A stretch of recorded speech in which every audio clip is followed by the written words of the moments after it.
जे अंगुरी से खोद के सयान कैले बानी है दिल के बीमारी।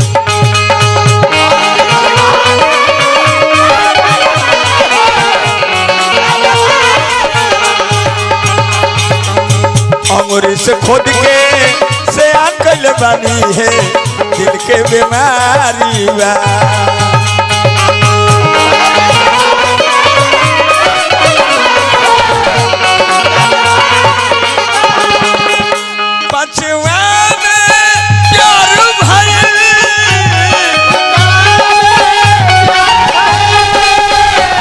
दसवा के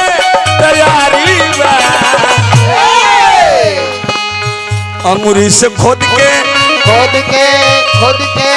सयान कैले बानी है दिल के बीमारी।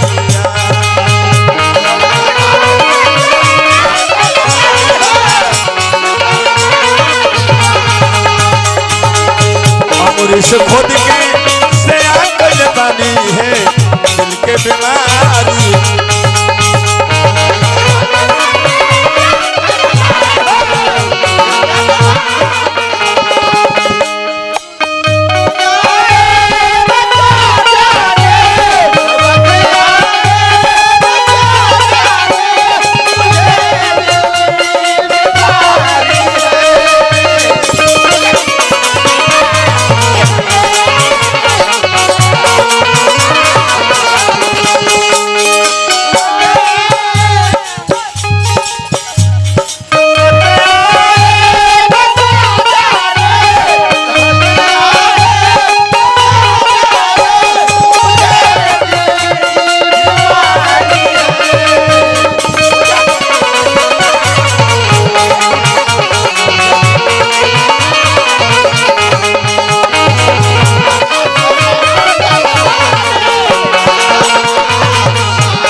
और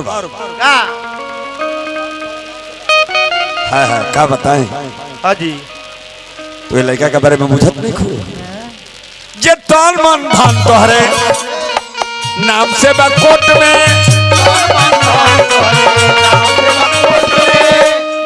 कि तन मन धन तोहरे नाम से बकोट में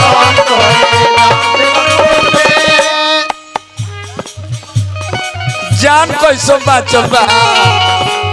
जान ली हम मोट में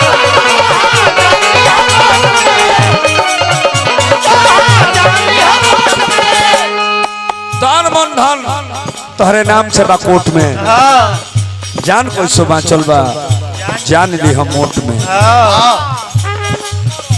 संग जियो संग मरो संग जियो संग मरो ई प्यार में लाचारी बा ई प्यार में लाचारी बा।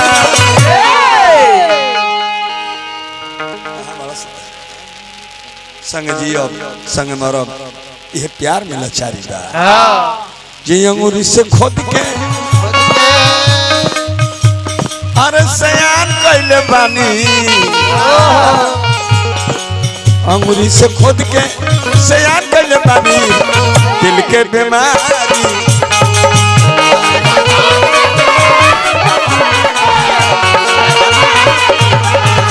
अंगुरी से खोद के सयान कैले बानी दिल के बीमारी।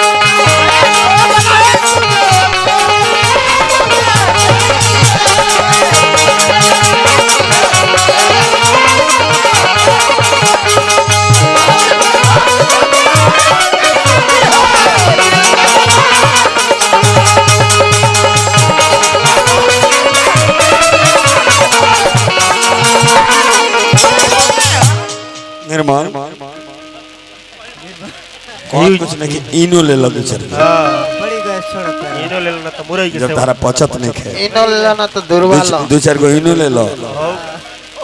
आए तो कौन कौन फास्ट कहा तेरे गैसो फास्ट हां गैसो फास्ट अच्छा दो चार गो ले लो लड़का कोई दिन से भाई रात भ जागता भर जाता खाना खाते नहीं खे धुआं ढका रहे लगा बड़ी लागबा ना तो दुर्बल लो हां हां गैस के या तो कोनो पाचक लेके खा लो आ नहीं तो सिरिंज से गैस में खिंचवा के भी गवा दो हां जी गैस खिंचवा लो सुचता होता आवे डेरा पकड़ और बार का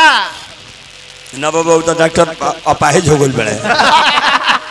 जौन डेरा पर दवाई करथले अपाहिज हो गइल अब दवाई करत बाड़े ना हम ना तो तू ना तो हम ना साधारण बात नहीं खे देखिए प्रेमी क्वेश्चन बा हम ना तो तू ना तो हम ना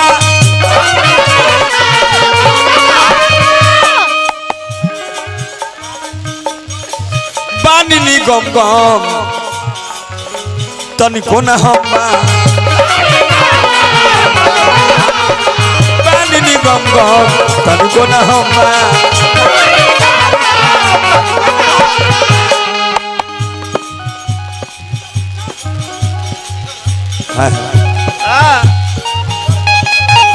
दिल जिगर में दिल के घर में तू जिगर में दिल के घर में तू जिगर में दिल के घर में ई दीवाना है दीवाना पुजारी तू जिगर में दिल के घर में है दीवाना पुजारी काहे जे अंगूरी से खोद के सयान कइले बानी है दिल के बीमारी बा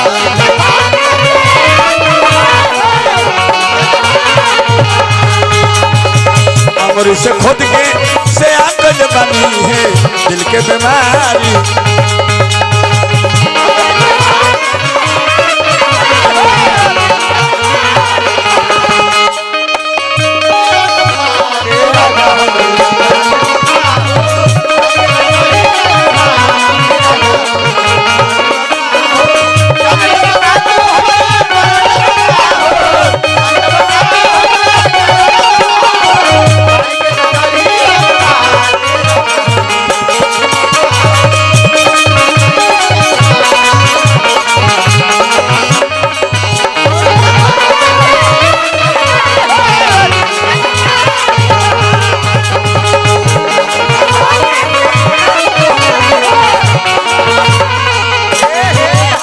अंतिम कड़ी में कहे परल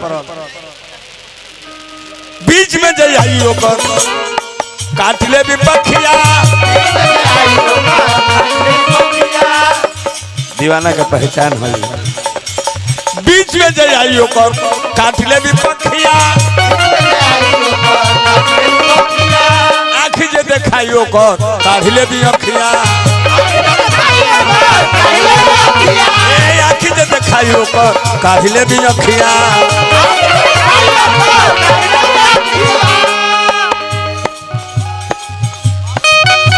बाबा बारूद पागल दीवाना बाबा बारूद पागल दीवाना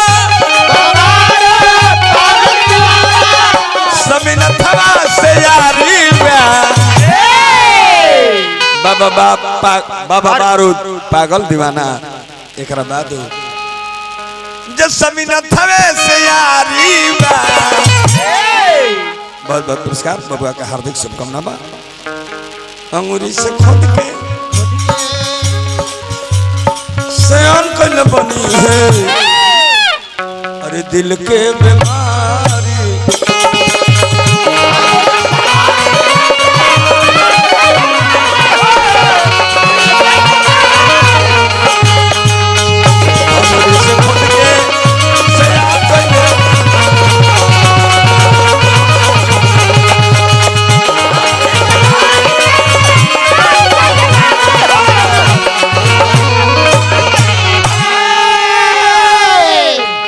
सोहर सुननी हा सोहर निक लागला लड़का चाहे लड़की होला तो हाँ लेकिन वो मेहरारू से जाके